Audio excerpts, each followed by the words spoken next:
عارضی جذبات پر مستقل فیصلے نہیں کرنے چاہیے۔ جب دعاؤں اور کوششوں سے بھی بات نہ بنے تو فیصلہ اللہ پر چھوڑ دو۔ اللہ اپنے بندوں کے بارے میں بہتر فیصلہ کرنے والا ہے۔ اتنا علم حاصل کیجیے جس سے آپ کا کوئی عمل ٹھیک ہو جائے۔ علم کا کمال یہ ہے کہ پڑھتے پڑھتے اس مقام پر پہنچ جاؤ کہ بالآخر تمہیں یہ کہنا پڑے کہ ہم کچھ نہیں جانتے۔ جو لوگ مخلص ہوتے ہیں وہ دغا نہیں کرتے، اور جو اخلاص سے خالی ہوتے ہیں ان کی زبان پر دعوے ہوتے ہیں۔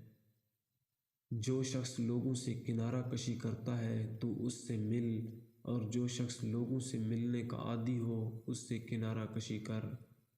کسی نے دھول کیا آنکھوں میں جھونکی، میں اب پہلے سے بہتر دیکھتا ہوں۔